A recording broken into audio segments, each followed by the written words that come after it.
Calde oite solaune prte. Hello and welcome to part 3 of Reef grammar. Today we will talk about another case ending, namely the indirect object ru. So first of all, what is ru? I already kind of spoiled it for you. It is a case ending, so it is one of these things that go behind a noun or a pronoun to mark what role that has in the sentence. It is the so-called indirect object, but you can also sometimes see that people call it a dative. And it can often be translated as to someone or something if we take the verb literally. What do I mean by that? If we translate Na'vi sentences into pretty English, often we cannot see this to someone or something. But then if we turn around the sentence a bit, if we change it a bit, if we try to translate more literally what the Na'vi actually means, then this to someone or something will turn up. Then the English sentence looks less pretty, but it gives us a better understanding of what the Na'vi does actually say and why we need ru with a specific verb, for example. It is used in a wide variety of situations in Na'vi, and we will take a look at all of them, but first I want to do a quick repetition, namely case endings. In the last grammar lesson, we talked about the subject, which is the person or the thing that performs the action. So you can ask the question, who verbs? Who is hunting, sleeping, running? And that one is shown with the L ending. So you put the L ending behind something, specifically behind a noun or pronoun, because case endings can only ever go onto nouns and pronouns.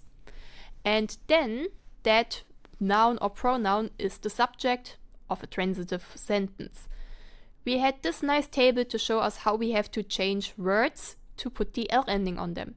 Secondly, we had the direct object, who is verbed or what is verbed, who or what is affected by the action. And that was the T ending. Note that those two we learned usually go together. So if there is no direct object, then we will also not mark the subject with an L ending. For the T ending, we had this stupidly complicated table. But don't worry, remember the T is basically almost always fine, and in Reef Na'vi T is preferred anyway over other solutions.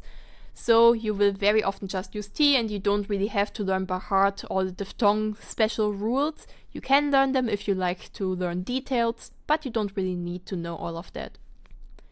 Now we will look at a new case ending, namely the indirect object to whom or what. So this is the question we can ask to figure out if something is the indirect object. And yeah, as I already have told you multiple times, this is the ru ending. And again, we will have an overly complicated table, but don't worry, like with the T ending, there is again kind of a trick to it. But first of all, let's look at words that end in a vowel. And for those, we have two different possibilities. So nga can either become ngar with just an R, or ngaru with a ru. If a word ends in a consonant or a pseudo-vowel, so the double L or double R, then we put a ur there. So moat would become moatur. It cannot be moatru, so we have to say moatur. There's one exception, and that is if it ends in a diphthong. So the apostrophe. So for example, olo can either become oloru or olour. And you see that I marked this with a question mark because this is now weird. We know this from Forest Na'vi, we can put ur there, so we can, in Forest Na'vi we would say olour, but we know that in Reef the diphthong disappears between two vowels, so it would become olour.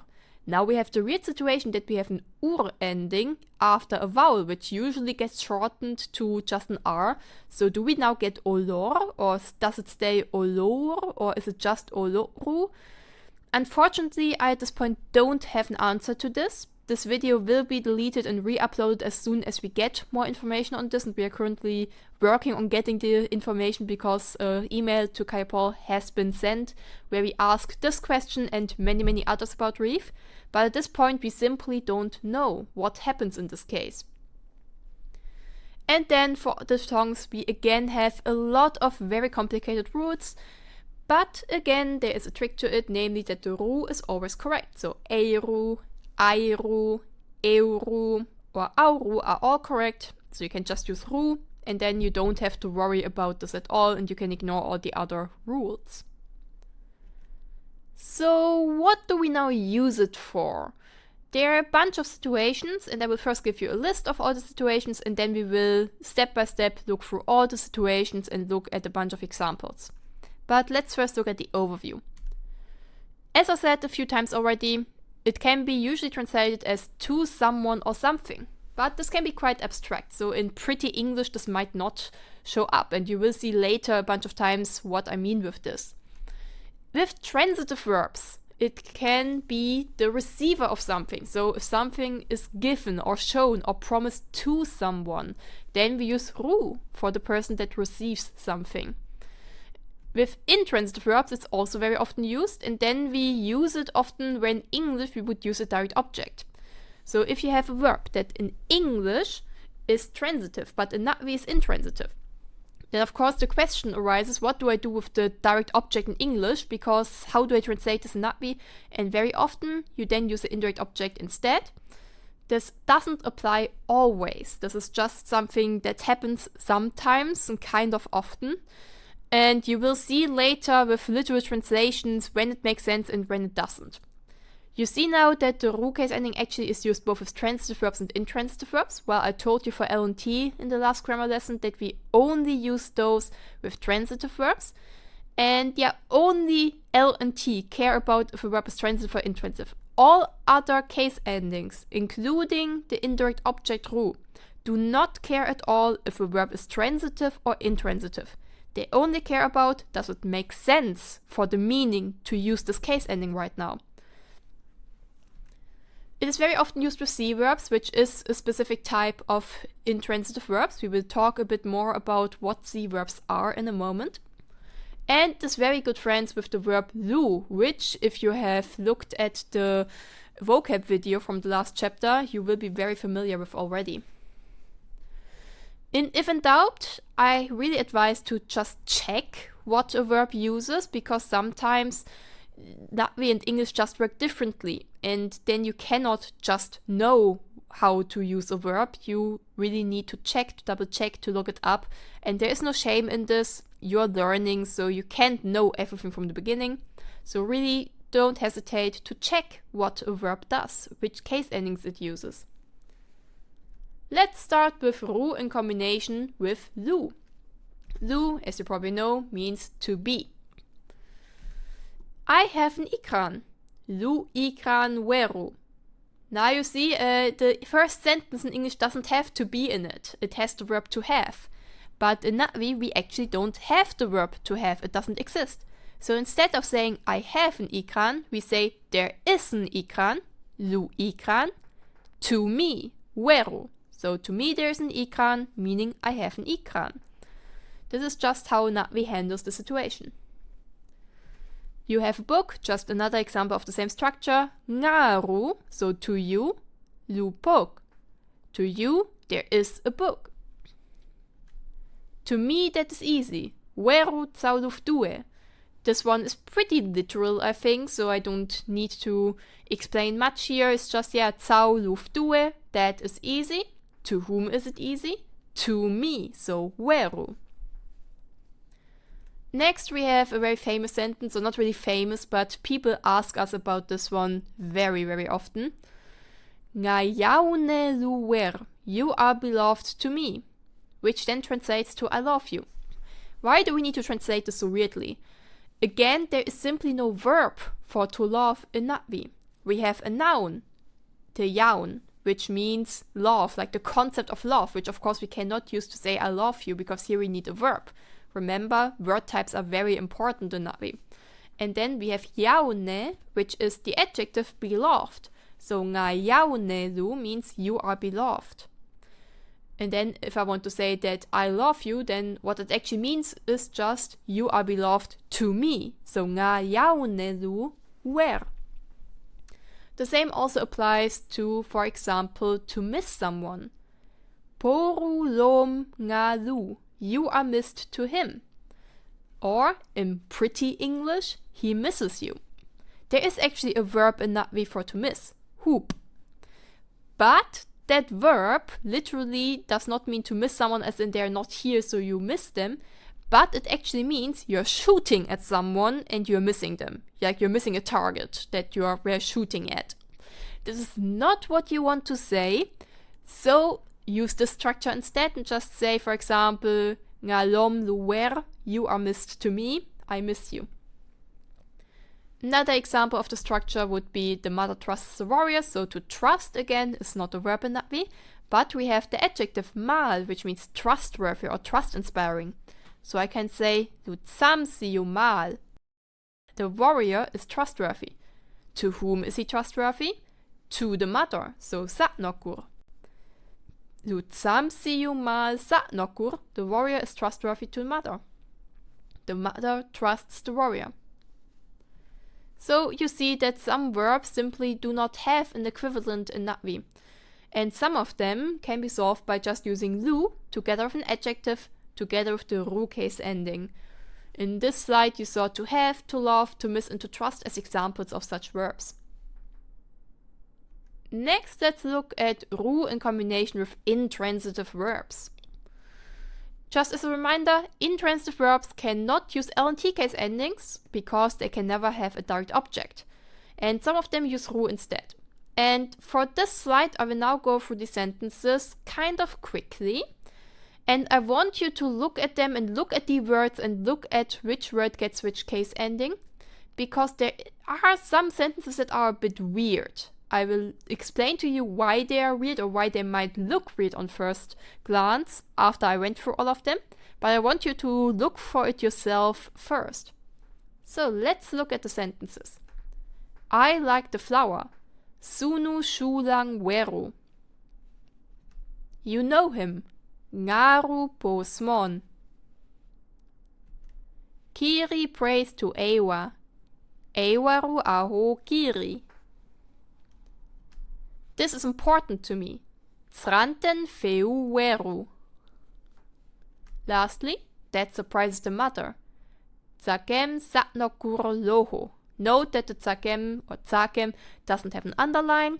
That is because you can stress this word on either syllable. So I can say tsakem, but I can also say tsakem. And because both are possible here, I didn't want to give an underlined syllable as the stressed syllable because that would only tell half the story. It would be confusing if I tell you you have to stress it on this syllable when the other one is fine too. But let's look at these sentences in a bit more detail. And you might ask yourself, especially for the first two ones, why does Natvi not just use LNT for some of these? And of course, the simple answer now is, oh, sunu and smon are intransitive, so you cannot use LNT. But why? This is the big question. And if you now look at it in a bit more detail even, you find even more weird things. I like the flower. Who is the one liking something? I am the one liking something, so I am the subject. But in the Natvi sentence, the shulang, so the flower is actually the subject because it's the thing without the case ending. The oe, so the I, got the ru case ending, so it's the indirect object. Weird, right? In you know him, it's exactly the same.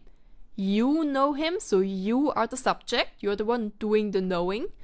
But in the Natvi sentence, po has no case ending, so po is the subject, so he is the subject, while the you, the nga, gets the ru case ending, so it's the indirect object. What's happening here? Let's look at this again, but while taking the literal translations of the verbs into account. And now we see that sunu doesn't mean to like, it means to be likable. So what we are actually saying in Natvi is, the flower is likable to me. In this sentence, we now clearly see the flower is the subject, because it is the thing that is likable. So, shulang doesn't need any case ending.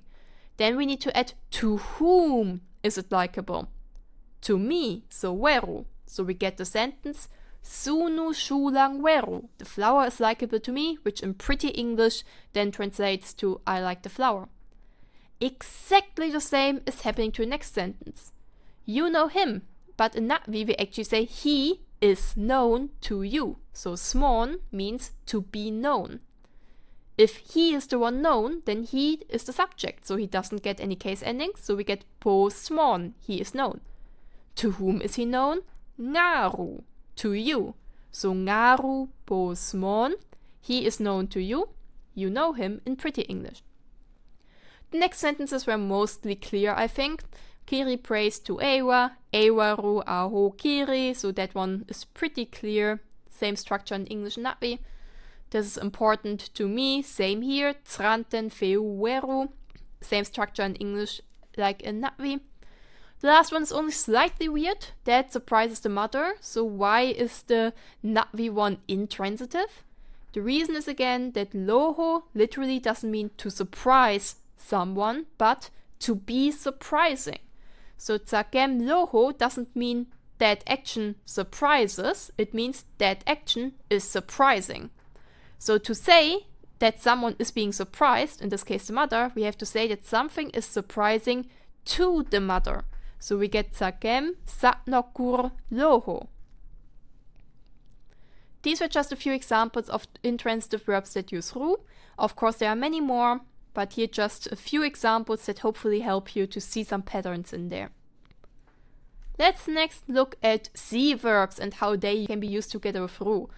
But the first big question, of course, is what the hell are C verbs?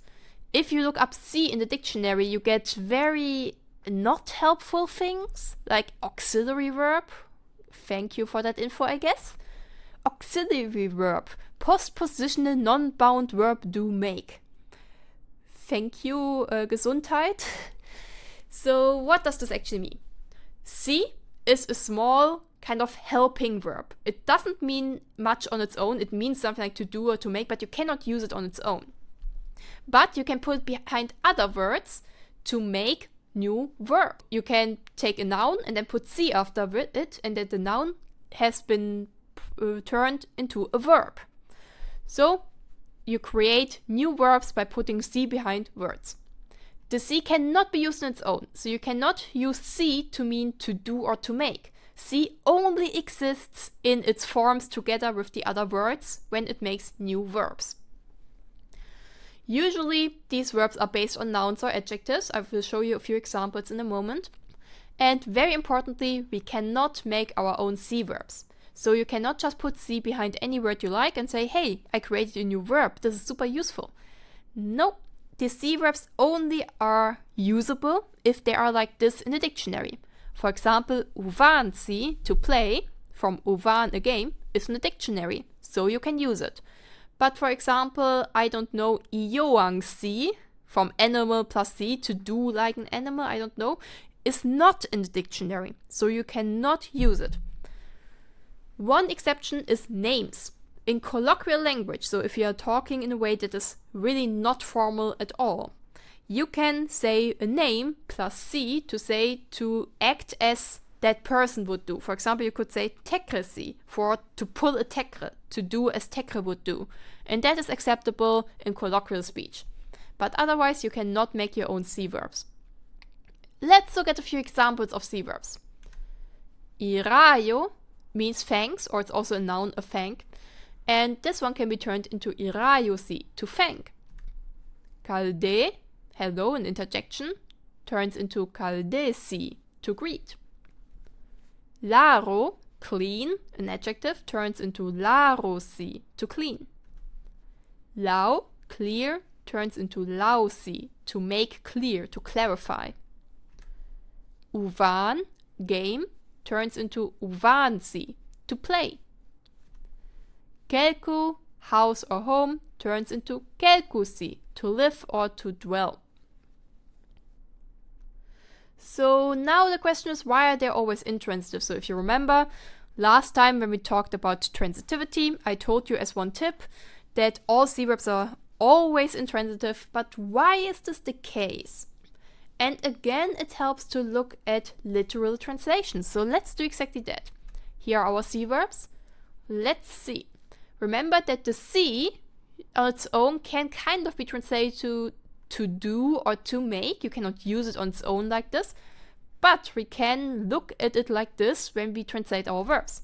So if we do that, then iraiusi literally means to do a thank. And you don't do a thank you do a thank to you or to someone. Same for kaldesi, to greet. You do a hello to someone.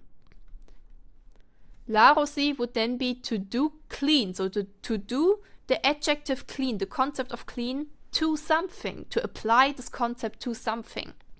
Same for lausi, which then means to do clear or to apply the concept clear to someone or something.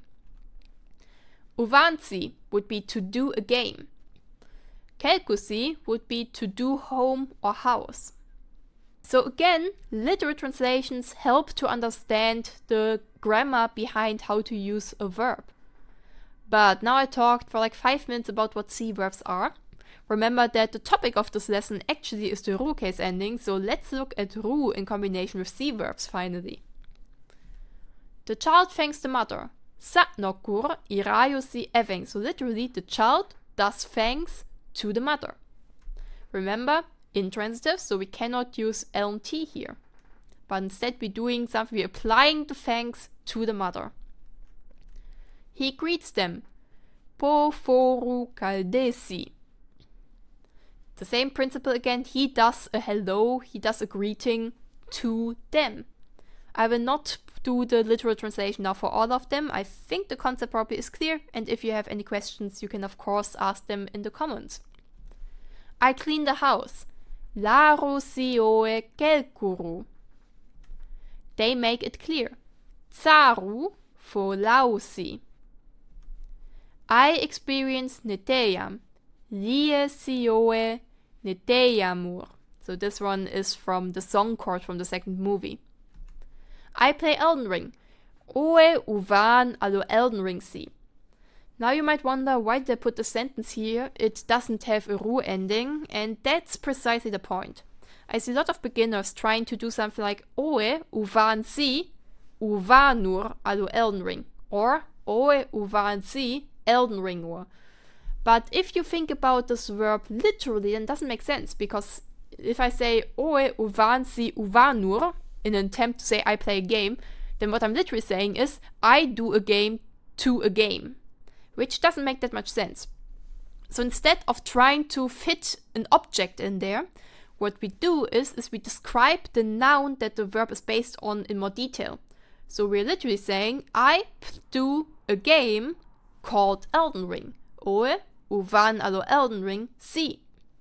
So to a certain extent we can actually modify the nouns of C verbs that way, and then we don't have to put in a random other thing into the sentence. Next, let's look at ru in combination with transitive verbs. And then it gets a bit chaotic because suddenly we can have 3 case endings in one sentence. But let's look at the first example. I give the book to you. Ngaru bokit welting. First we need to ask ourselves, who is the subject, and how can we do this? We ask, who is the one giving something? I am the one giving because I give the book. So I am the subject, and because there's also direct object in the sentence, we now know I get the L ending. Oe changes into well. Next, what is given? The book is given because I give the book. So the book is the direct object, and it will receive the T ending, so book changes to pokit. And lastly, to whom is something being given? To you, so you are the receiver, and you will get the ru case ending. Nga changes to ngaru. This now in detail why which noun gets which case ending. For the next examples I will not do this detailed breakdown, but if you have questions about the sentences, you can of course ask them in the comments. They show the way to him. Fol poru wendu fiauti. So who is showing? They. So fol changes to fol. What do they show? The way. So fiao changes to fiauti because the way is the thing being shown, so it's a direct object. And lastly, to whom is something being shown? To him. So po changes to poru. The man sends a message to me. Opareti fpeueru tutanel. I teach the student language. Karwel fiati numejuru. This verb is a bit weird because in English I can say I teach the language, so then the language is a direct object, but I can also say I teach you, and now you, the one who receives the teaching, kind of looks like the direct object in there. In that way we have to very clearly distinguish these two cases. So I can never say kar wel ngati. That doesn't work because the T ending, the direct object, only works for the topic that's being talked about, for the topic that's being taught. So the person that receives the teaching will always be the indirect object and always get the ru case ending. The mother tells the story to you. Ngaru pengvuri tsatnokil. The forest provides everything to us. Vu narengil fraud au ngar. So in conclusion, the ru usually marks the receiver of something, the receiver of the book, the receiver who gets shown the way, the one who receives the message, who receives the teaching or the story. Now I have two more small things for you, and the first is the so-called double dative. Some verbs can have 2 times ru, and this sounds far more scary than it is. There are actually only 3 verbs in the entire Na'vi language that can do this, so that can have 2 times the ru case ending in the same sentence. There might be more. There are a few more verbs where it would make sense to have 2 times ru, but there are only 3 verbs where we have it confirmed, where we actually have examples with 2 times ru. So I will only tell you about those. The first one you might know from the movie already. That is Lu. Lu again, best friends with Ru. I have words for everyone. There's a sentence that Jake says before his big speech. Lu veru ai leu frapor. Literally, to me, there are words to everyone. Now, if we look at the sentence, it's really nice. We can have 2 times ru, great. But what happens if I want to say everyone has words for me? Because flexible word order, so how do we change it? And in this case, the word order is actually less flexible. So I have to change the word order to change the meaning here. Lu frapor ai leu veru. Everyone has words for me. Unfortunately, we don't know how flexible or inflexible it is in this case. So we don't know if the frapor just has to be in front of the veru, or if we have to use exactly that word order. We don't have many examples of the structure. But we know that word order matters a lot in this case. The next verb is pamìrìk, to write. If I say I write him a message, there are 2 things in the sentence, or actually multiple, but there's first of all the person to whom I write, the person that receives the writing. And that makes sense, that person will get ru because receiving the message. But then to write is pamìrìk, which is a C verb, so literally it would mean to do writing.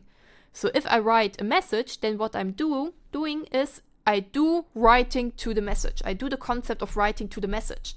So we get a second time ru, and we get a sentence like Oe poru o bareru pamìrìk. Does word order matter here again? No, it doesn't. Actually, it does a bit. The pamìrìk has to stay together, so C verbs have to stay together like this usually. But otherwise, the word order doesn't matter in this case. Why? Because you cannot confuse things here. The thing that is being written will always be something that you can write, a book, a message, something that has words that can be written.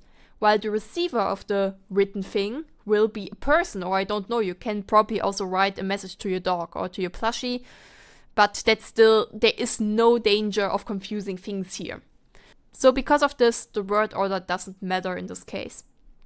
The same also goes for the next verb, which is our last verb that we know for sure can have 2 times ru, which is to confirm, so kangaisi. It's exactly the same principle as with pamìrìk. So for example, to say, she confirms that to us, we say, po tsaraungaru kangaisi. Now I only have one thing left to tell you about, and that is ru versus ne. Ne is an adposition, and it means to or towards. I know we haven't talked about adpositions yet, and we will do so in our own video in a few episodes. For now, just trust me, I kept the sentences very simple, so you don't need to know anything about adpositions to understand them. Let's look at a few example sentences. I go to the school. Ne num tseng oe ke. The dog swims to the island. Nantang chip ne spono slede. The jerig runs to the forest. Dul ne naring jerig. So what's happening here? You might be wondering, why do we not just use ru? Why can't I say numtsegur oeke? Because I just spent about half an hour telling you that ru translates to someone or something. The difference here is that we can replace the to with towards. And also we have so-called verbs of motion here. So when we go to a place or when we describe a movement into a direction, then we want to use ne instead of the dative or the indirect object. You see, we have verbs like to go, to swim, to run, also to fly, to walk. All of these verbs are so-called verbs of motion. And if you have such a verb and you can replace to by towards, then most likely you need ne instead of ru. Now, of course, we talked about a lot of different things, and we also talked about other case endings in the last video, and there are actually 2 more case endings that will come in the future. What if you have no idea what to do with a verb? If you have no idea how to make a sentence with a verb, which case endings does it use ne, or what does it do? Then you can look it up in the verb dictionary. The verb dictionary is in Forest Natvi. Very sad, I haven't done a Reef Natvi translation yet. But the verb dictionary shows you for each verb example sentences simplified with color coding, so you see which case endings they use. So that can be very helpful to figure out how to use a verb. There is of course also the annotate dictionary, and you can see that I copied some of the sentences from there. If there were simple sentences in the annotate dictionary, then I use those. But very often the annotate dictionary has very complicated sentences or no sentences at all, because it only has official sentences. And in such cases, I just used a very simple sentence or simplified a sentence from the annotate dictionary to make sure that the verb dictionary is approachable for beginners, and that really, if you have no idea about grammar yet, if you only know some case endings, you can go to the verb dictionary and figure out how to use a verb. But if you're more advanced, and of course also if you want to look up other words and not only verbs, then the annotate dictionary is the best place to go. The annotate dictionary also, by the way, is included in Reikunium, so you can just search on the website for words, and then you can go to a drop-down menu and select the annotate dictionary. If you look at the screenshot of the annotate dictionary, you actually see that I took the screenshot on Reikunium, not from the PDF, because I'm lazy. I always use it through Reikunium. That was everything I want to tell you about today, so let's look at some key points of today's lesson. Ru is a case ending like L and T, so it will only go into nouns, and its entire existence is there because it shows you what role a noun has in a sentence. After a vowel, it is just an R or Ru. After a consonant, it's Ur. It is called the indirect object and often marks a receiver of something. In English, it can almost always be translated as to someone or something, although sometimes you will have to look at the literal translations of verbs to make this to appear somehow in the sentence. And looking at these literal translations can really help you to figure out what exactly a verb needs in a sentence, so which case endings it needs and so on. It is used with all kinds of verbs, so other than L and T, which only appear with transitive verbs, Ru really doesn't care at all about this. L and T are the only case endings that care about verb transitivity. But especially C verbs use Ru a lot. If you can replace the to by towards, and also if your sentence has a verb of motion, so a movement verb to go somewhere, fly, swim, and so on, then you often will need ne instead of Ru. And lastly, don't hesitate to look up verbs in the annotate dictionary or the verb dictionary if you're unsure how to use them.